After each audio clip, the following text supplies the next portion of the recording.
L'UTMB, 20 ans de passion. Un défi contre moi-même. Galère. Tout va bien, tout baigne. Et là, il faut que je finisse. Parce que faut que je finisse ce que j'ai commencé. Donc à fond.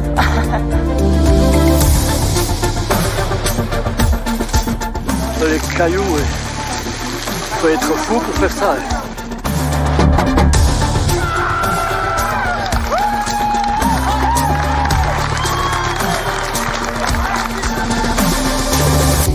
Je m'appelle Mathilde Lenné, je suis bénévole pour l'UTMB et à l'occasion des 20 ans de la course, j'ai décidé d'aller à la rencontre de ceux qui ont contribué au mythe.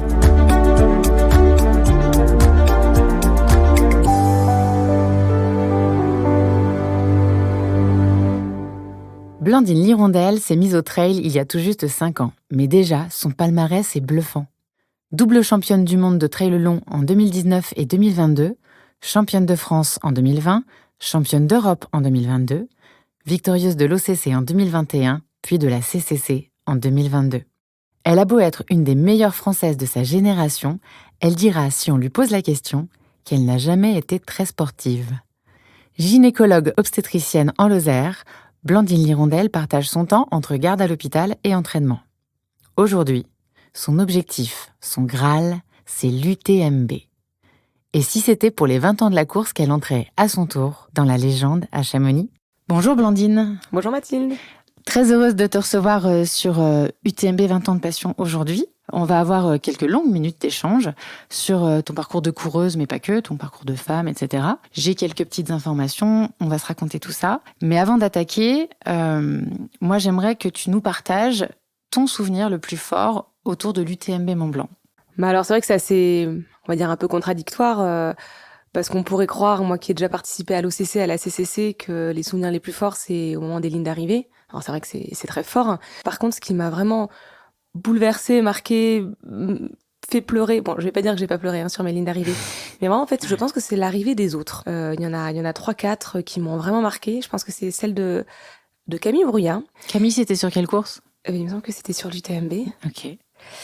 Et l'année dernière, au moment de l'arrivée de Mathieu et de Kylian, j'avais la chance de pouvoir assister. On était avec les gens de Decathlon, on était sur le balcon du Decathlon Store et du coup on voyait en grand et j'ai trouvé ça incroyable de voir ce bain de foule, ces gens qui inondaient la rue et qui laissaient juste une petite ruelle pour laisser passer Kylian et puis après Mathieu. En plus c'était beau parce qu'il y a eu que 10 minutes d'écart et c'était vraiment magique et ça m'a donné vraiment beaucoup d'émotions. Alors est-ce que c'est parce que c'était le lendemain de moi ma course et avec voilà, on est un petit peu fatigué, etc. Et les émotions viennent très vite, mais ouais, j'avais les larmes aux yeux de voir les autres coureurs arriver. C'est encore différent de quand c'est toi qui passe à la ligne d'arrivée et c'est des émotions fortes. De retour maintenant et l'enchaînement hard rock UTMB pour une 4e victoire ici sur le UTMB. Monsieur Kylian Jornet Burgada sur la ligne d'arrivée. In 2022, here he comes, Mathieu Blanchard. Et il finit comme un boulet de canon. Toi, jeune femme de 30 ans, comment t'en es arrivée au trail ? Bon, alors j'aime bien le jeune femme de 30 ans, ça me rajeunit un petit peu. Pour le coup, j'ai commencé quand même assez tard le trail. J'ai commencé tard en fait le sport, enfin l'activité physique en général. J'étais complètement l'opposé en fait. Durant mes années de médecine et mes années de lycée, j'étais la très grosse fêtarde, voilà donc.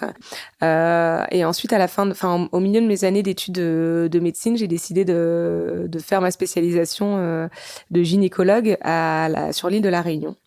À ce moment-là, j'étais encore assez fêtarde, donc pour moi, c'était plutôt pour faire des pool parties et puis pour aller faire un peu de surf, voilà. Petit ponche. Exactement. Et puis en fait finalement très rapidement, j'ai découvert qu'en fait la Réunion c'était pas que la plage et c'était surtout même la montagne. Puis du coup avec des copains, toujours dans l'idée de faire un peu la fête, hein, on montait en rando avec nos gros sacs à dos et nos 3 bouteilles de rhum, notre tente pour aller faire des bivouacs en altitude. Et puis en fait j'ai adoré ça en fait, découvrir la montagne et de fil en aiguille, je me suis dit mais c'est incroyable tous les chemins, tous les endroits qu'on peut parcourir sur cette île. Et donc j'ai lâché le gros sac de rando et les 3 litres de rhum pour un petit camelback et voilà, j'ai arpenté les sentiers en courant et puis j'ai rejoint un club pour essayer de me faire des amis et faire mes sorties accompagnées. Puis au-delà de l'aspect plaisir de courir dans la montagne, il y a eu l'aspect compétitif et compétition que j'ai aussi apprécié. J'ai fait 2 ans comme ça à La Réunion où je faisais des trails. J'étais contente, ça marchait bien. J'arrivais à suivre mes études de médecine très prenantes à côté et à continuer à faire un petit peu la fête sans du tout d'entraînement. Je me faisais plaisir. Et puis en 2018, je suis rentrée poursuivre mes études à Bordeaux. Et ensuite, j'ai poursuivi un semestre d'été à Bayonne, dans le Pays Basque. Et là, j'ai découvert en fait que le trail, oui, parce que le trail, je savais pas que ça existait. Je pensais que c'était juste un sport qui existait à La Réunion. Et j'ai découvert en fait que le trail, ça existait partout en France et puis même partout dans le monde. Et c'est là, on va dire que le sport, on va dire un peu plus à haut niveau, a commencé. Tu pars de non sportive en 2018, quasiment, à championne du monde de trail en 2019. Comment ça s'organise tout ça ? Comment tu rentres dans la compétition de haut niveau et comment ça s'accélère ? En fait, tout a été hyper rapide, donc j'ai pas tellement eu le temps de faire mes armes, ni même de m'en rendre compte. Mais on va dire qu'en 4 mois, je passais d'inconnu à même moi j'étais inconnue de ma propre de mes propres qualités sportives, à championne du monde, en passant par le Trail du Ventoux où j'ai été repérée par le staff de l'équipe de France. 2 mois plus tard, il y a eu la course de sélection à Buis-les-Baronnies. J'avais orienté cette course pour essayer de faire partie du top 6 pour être au championnat du monde. 1 mois plus tard, il y a eu les championnats du monde où pour moi le job avait été fait. Moi, mon objectif, c'était juste de porter le maillot bleu-blanc-rouge. Alors j'en étais tellement fière comme un coq, comme on dit, de mettre ce maillot. Et puis je suis partie d'une façon tellement paisible et relâchée au championnat du monde parce que je m'attendais pas du tout à faire première, très très loin de là. Donc je pense que c'est vraiment ce qui m'a aidée en fait, ce côté d'outsider. Et puis voilà, il y a eu ce titre de championne du monde. Et là, je pense que oui, tout a un peu changé, mais j'ai toujours voulu, au moins pendant les 2 années qui ont suivi, essayer quand même de rester humble. J'ai un titre de championne du monde, peut-être que j'ai eu la chance. J'ai toujours eu ce syndrome de l'imposteur, peut-être que je l'ai encore un petit peu même. Mais j'essayais quand même de rester assez humble et assez terre à terre. Et tu gardes quel souvenir de tes premières courses en compétition ? Typiquement, ta première course sous le drapeau tricolore, c'est quoi ton état d'esprit ? Wow. Moi, je trouve que la compétition, ça permet de s'élever. J'aime bien courir quand il y a du niveau, quand il y a des filles avec qui je vais pouvoir me batailler, parce que ça permet vraiment de me transcender et de m'élever. Ensemble, on peut essayer d'aller atteindre nos limites. C'est plus facile. On a plus envie d'aller tutoyer ses limites quand on a du challenge, quand on est challengé par d'autres femmes devant que quand on est tout seul. Donc je trouve j'ai toujours eu envie d'avoir un rapport sain avec la compétition, comme mes adversaires, c'est des alliés en fait qui vont m'aider à aller dépasser mes limites. Ok, c'est un moteur. Ouais, tout à fait. C'est pas juste toi.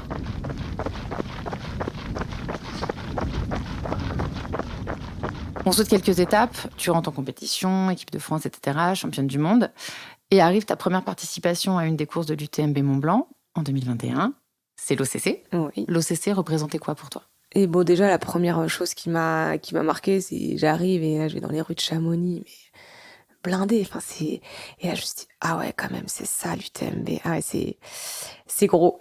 T'étais jamais venue sur l'événement avant ? Non, jamais. Et puis je l'aborde, je sais plus exactement comment je l'aborde, mais là effectivement pour le coup, je savais que c'était une distance qui me correspondait, que j'avais à cœur de faire quelque chose de bien.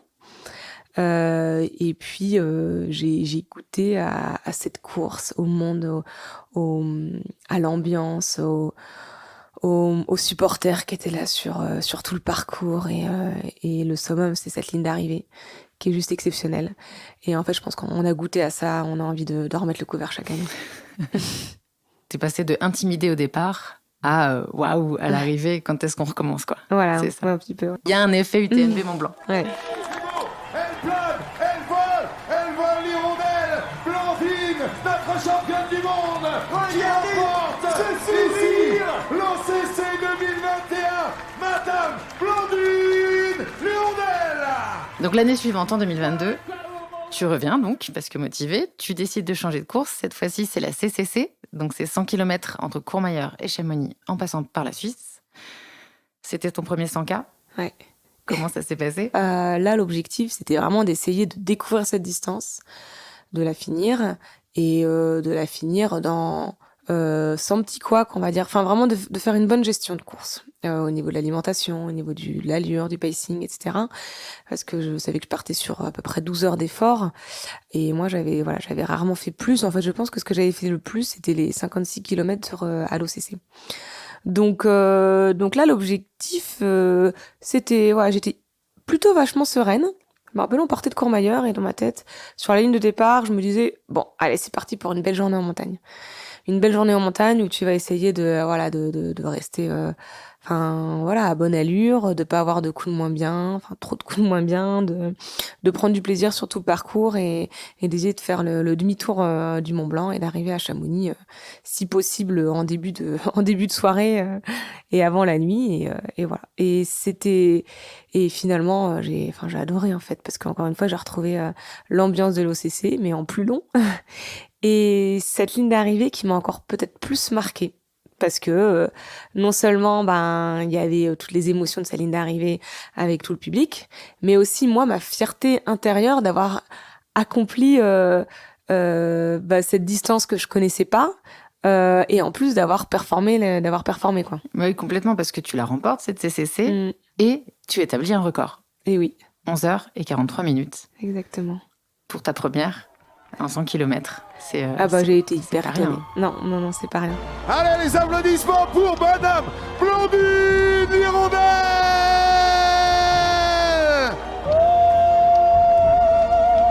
Et les larmes de joie et de bonheur, elle a dû se battre face à de grandes compétitrices derrière qui l'ont poussée dans ses retranchements pour remporter une nouvelle fois ici à Chamonix. À chaque fois, c'est un titre. Et comment tu t'étais préparée à cette course en termes d'entraînement ? Est-ce que tu avais fait quelque chose de vraiment différent de tes courses précédentes, puisque c'est donc une plus longue distance Et c'est rigolo que tu me demandes maintenant. Justement, j'étais en train de regarder l'année dernière comment je m'étais entraînée pour la CCC, et je me suis rendu compte que j'avais pas fait de sortie en off. Donc à part des courses où par exemple j'avais fait les championnats d'Europe 2 mois avant, j'avais pas fait de sortie longue de plus de 3 heures, tu vois.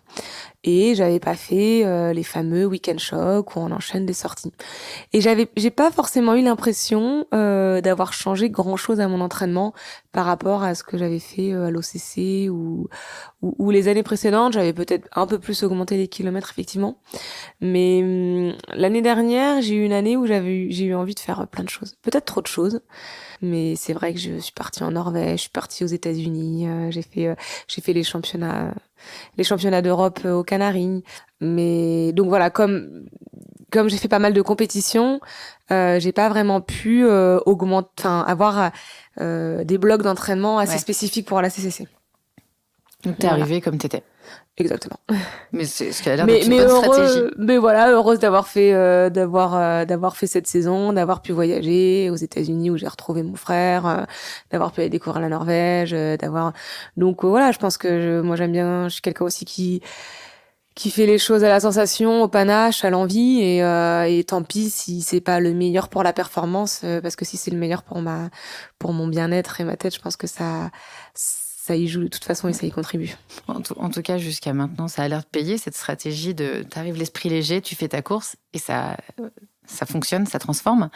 Tu parlais tout à l'heure de ton plaisir de courir aux côtés d'autres femmes sur les sentiers. Ça reste malgré tout une population qui est assez faible. Je crois que sur l'UTMB, aujourd'hui, il y a un peu plus d'une vingtaine de pourcents de femmes au départ sur les différentes courses.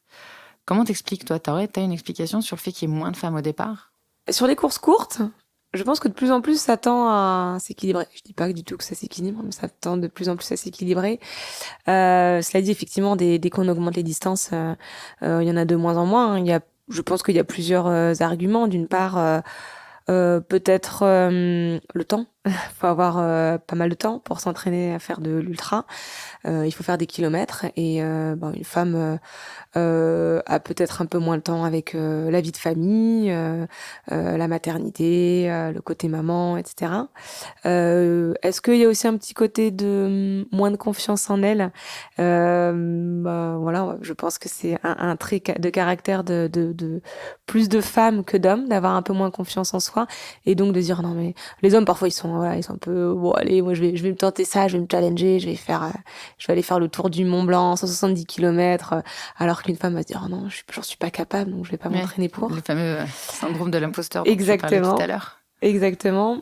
Et puis mais je pense que ça va venir, enfin j'espère que ça viendra de plus en plus parce que en fait finalement c'est drôle parce que c'est un peu contradictoire parce que pourtant les femmes sont plus les distances s'allongent, plus elles peuvent entre guillemets batailler avec les hommes, ou plus le gap homme-femme sur la puissance, se tu veux dire?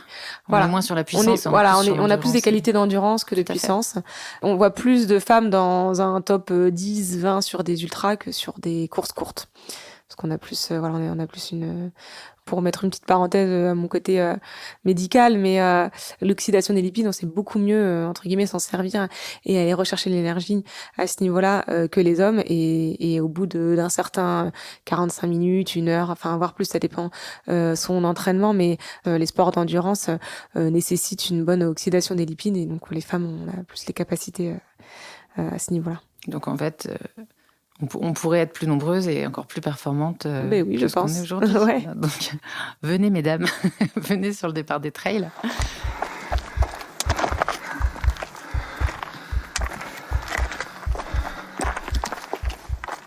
Et toi, est-ce que la course, ça t'a fait découvrir des choses sur toi, aussi bien physiologiquement, corporellement, que même en termes de dépassement de soi? T'en parlais un petit peu tout à l'heure, mais est-ce que ça t'a changé? Ouais, alors... Quand tu dis physiologique, moi je m'éclate en fait. Je suis quelqu'un d'assez scientifique. Au début, je découvrais tout. Enfin, je découvrais le sport de manière générale. Mais là, ça fait 1 ou 2 ans que je m'éclate à regarder les données, à mettre un petit nez dans l'entraînement, à lire des bouquins sur l'entraînement, sur la physiologie du sport, sur la nutrition du sport, sur plein de choses et même sur le mental, etc. Et en fait, je m'éclate parce que j'apprends plein de choses sur moi. Oui, mais en fait sur le corps humain en général. Je suis sur le sportif et je suis j'écoute tout le temps des podcasts, je lis je regarde des vidéos, des congrès, etc. Et j'ai appris énormément sur le corps humain en général et puis bien sûr aussi sur moi. C'est super intéressant parce que c'est encore des choses différentes. À chaque échange, il y a une petite brique différente de ce que le trail et ce que les courses comme l'UTMB peuvent apporter aux gens. Moi, je trouve ça passionnant en tant que à la fois intervieweuse et auditrice. Donc, merci pour ça. On est presque au bout de cette interview. Un truc qu'on n'a pas dit en introduction, c'est qu'aujourd'hui, on s'est retrouvés à la maison de l'UTMB, à Chamonix, parce que tu es venu reconnaître une certaine course qu'on appelle donc l'Ultra Trail du Mont Blanc. Je connais pas.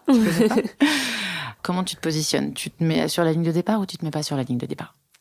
Moi, cette année, on va dire que c'est un petit peu l'année de la découverte. Ça va faire 4 ans que je fais du trail à haut niveau, que je me frotte un peu aux mêmes distances, entre 20 et 100 km depuis l'année dernière.